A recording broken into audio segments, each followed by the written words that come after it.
I think this year is different because there's been a lot of noise calling into question the fairness and security and safety of our elections. We're electing public officials, public servants.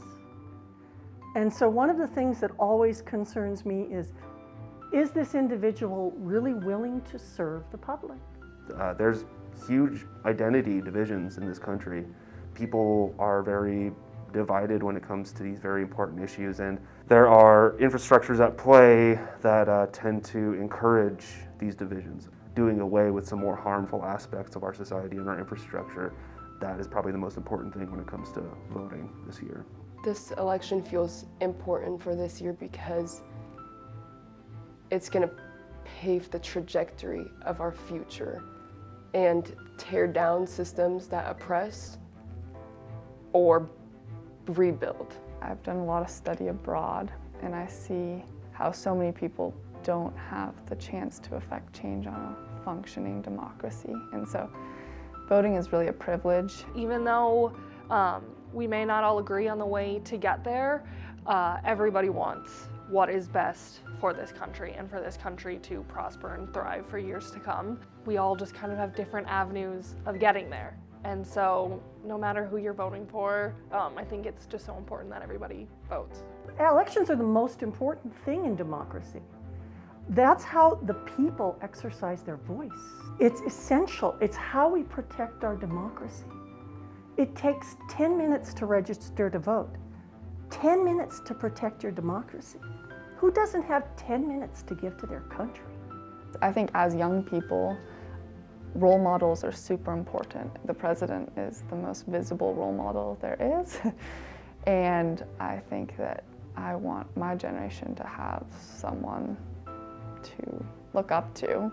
Being a person of color, there are the big ones, so like ideas about race relations and tribal sovereignty. We have some very unique challenges this year with the pandemic, with everything else that's happened with 2020. It's kind of a matter on how these candidates are going to deal with some of these unique challenges. Obviously, I'm a Black woman, and so the civil rights movement right now is, it really pertains to my life. Right now is the time for my voice to be heard. So it's not just young people that we need to engage, it's the marginalized, the folks who are intimidated by governments or intimidated by public processes. I think it's really important to elucidate to people, especially on Native communities, that we weren't considered citizens until 1924, despite the fact that we fought in U.S. military conflicts before that even.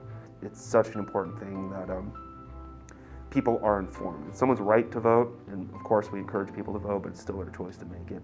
And more importantly, people should be educated about this. Politics wasn't really something that was talked about a lot. It was kind of more just values that were taught to me. I'm very pro-life, and so I see that as an issue of the right to life and the right of the unborn babies to be born and be able to experience life for the next 20, 80 years, whatever it is. When the Black Lives Matter movement started, it was really, really hard. I'm adopted into a white family, and so even that is kind of its own story, because my mom was very curious and reading about all these things that were oppressing Black people, and one of the hardest conversations was talking to her about how those things she's reading about and the stories that she's hearing are my stories. I am not discouraged that there will be change, because there has to be. There's definitely policy concerns for me. Climate change, it feels like a last chance. So, I'm really grateful this is the first election I get to vote in. The racial inequity that has been brought to light recently, I think it's so important to have a leader that is going to take this momentum.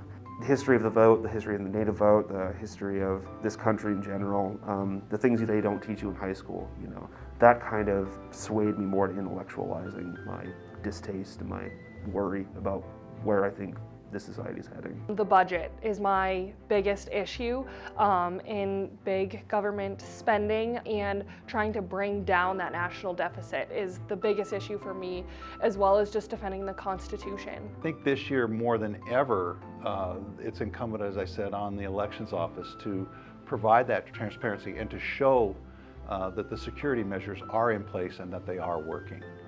I just really hope it doesn't divide us in a way that's not repairable.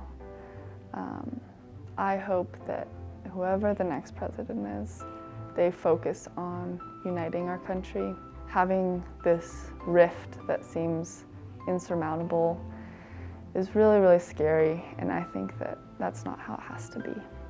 There's a sense of boldness that comes with being young, and this defiance to change the things that need to be changed. Voting absolutely does re-energize me. It just kind of gives me a sense of power that I often feel is sometimes taken away.